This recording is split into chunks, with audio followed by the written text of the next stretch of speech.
పేదవాళ్ళ ఆడపడుచులు కలలు ఇది చూడండి ఏం చేశారో జగన్మోహన్ రెడ్డి గారు. పేదల కళ ఇది.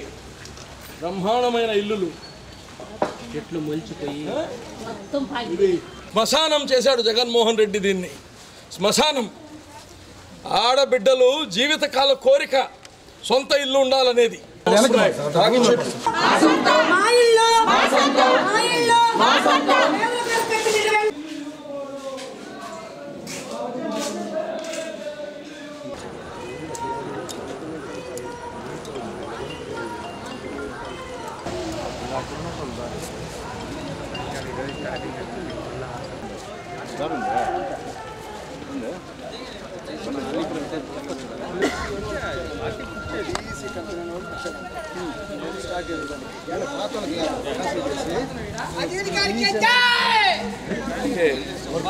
అర్హులైన పేదలకు ఇల్లు వెంటనే, అర్హులైన పేదలకు ఇల్లు వెంటనే, అర్హులైన పేదలకు ఇల్లు వెంటనే.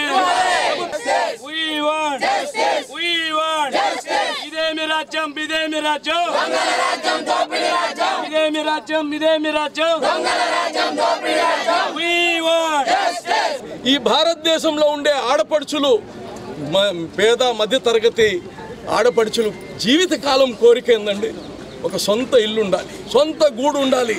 వాళ్ళ బిడ్డల్ని ఒక పూట తినినా తినకపోయినా గౌరవంగా సాక్కోవాలి అనేది ప్రతి ఒక్క ఆడపడుచు కోరిక. అందుకోసం చంద్రబాబు నాయుడు గారు బ్రహ్మాండమైన ఇల్లులు, షియర్ వాల్ టెక్నాలజీ.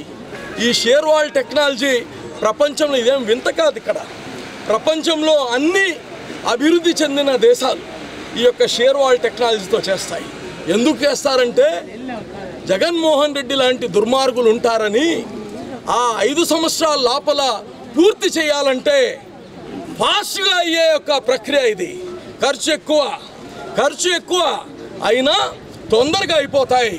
ఈరోజు అదే నిదర్శనం. ఎందుకు చంద్రబాబు నాయుడు దీన్ని షియర్ వాల్ టెక్నాలజీ వెళ్ళారంటే, ఈరోజు వెంకటేశ్వరంలో 4800 ఇల్లులు పూర్తి చేసి గృహప్రవేశం చేయించిన ఇల్లుల్ని 1.5 సంవత్సరం ఆపాడంటే, అసలు ఈ భూమిపైన ఎవరైనా ఒక ప్రజాప్రతినిధి ఇంత పెద్ద పాపం చేస్తారండి? మేము అడుగుతున్నాం. ఎంతమంది ₹1,00,000 అప్పు చేసి కట్టారండి? ఎంతమంది 50,000 రూపాయలు అప్పు చేసి కట్టారండి? ఆల్రెడీ మనం ఇల్లు ఇస్తుండేదే ఇల్లు లేనటువంటి వాళ్ళకి. అంటే ఆల్రెడీ వాళ్ళు బాడిగ కడతా ఉన్నారు. 3,000, 4,000 ఎంతో వాళ్ళకి చేతనైనంత బాడిగ కడుతున్నారు. మళ్ళా ఆ ₹1,00,000 ఇంకో 3,000 కడతా ఉన్నారు. ఇది ఎక్కడ న్యాయం ఇది? ఈరోజు ఒక నెల్లూరు జిల్లాలో, నెల్లూరు నగరంలో 55 కోట్ల రూపాయలు ప్రజల డబ్బులు ఉన్నాయి. ఓన్లీ నెల్లూరు నగరం నుంచి. ఇంకా రాష్ట్రం మొత్తం చూస్తే 600 కోట్లు, 700 కోట్లు, 1000 కోట్లు ఉంటాయి. ఈ డబ్బులు పెట్టేసుకొని ఎక్కడ పనులు అక్కడ ఆపేసి పాములు ఇళ్లల్లో పుట్టలు చేస్తున్నాయండి. చెట్లు మొలిసిపోయి ఉన్నాయండి ఆ ఇళ్లకి. ఎక్కడ సామాన్లు అక్కడనే ఉన్నాయండి. ఇది ఎక్కడ న్యాయం అంటాను.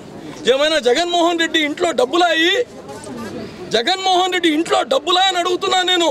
లేదా వైఎస్ఆర్సీపీ వాళ్ళు చందా వేసుకొని కడుతున్నారా? అయ్యి ఎవరి డబ్బులండి? ప్రజల డబ్బులు. ప్రభుత్వం ఇస్తుంటే మీకు కట్టడానికి ఏంటి? మేము చెప్పేది ఒకటే, జగన్ గారు మీరు వచ్చారు, గెలిపించారు మిమ్మల్ని. ఆ నమ్మకం పెట్టుకోండి. ప్రజలకి ఏదో మంచి చేయండి. లేదంటారా ఏదో ఒకటి చెప్పేయండి. మా వల్ల కాదు, మేము మీకు మోసం చేసాం, మేము మీకు ఇల్లు ఇవ్వట్లేదు అని చెప్పేయండి. మా ముఖాల మీద మేము తిరగము. మేము పిల్లల్ని వదులుకొని, ఇల్లులు వదులుకొని, పనులు వదులుకొని, అన్నీ వదులుకొని ఇక్కడికి వచ్చి దేనికి? దేనికి నిలబడున్నాం? ఈయనకేం అవసరం, వాళ్ళకేం అవసరం అందరూ నిలబడడానికి? ఇల్లులు లేకే వస్తున్నాం. అలాంటి లాక్డౌన్లో కూడా మమ్మల్ని ఇల్లు సొంత ఇల్లు వాళ్ళు ఇల్లు ఖాళీ చేయమని చెప్పారు. పనులు లేక, పిల్లల్ని చదువుకోలేక, తిండికి లేక బాధపడి ఇప్పుడు కడితేనే మీరు ఇళ్లలో ఉండమని చెప్పారు ఇల్లు గల వాళ్ళు. దాంట్లో నేను ఒకదాన్ని. ఇల్లు ఖాళీ చేసి నేను ఎలా అయితే బయటకు వచ్చానో అది నాకు తెలుసు. నాలాంటి వాళ్ళు చాలా మంది ఉండొచ్చు. అదే మనకంటూ సొంత ఇల్లు ఉంటే మనకి ఈ పరిస్థితి రాదు కదా. చిన్నదో పెద్దదో అదేదో మాకు ఇల్లు శాంక్షన్ చేయించండి.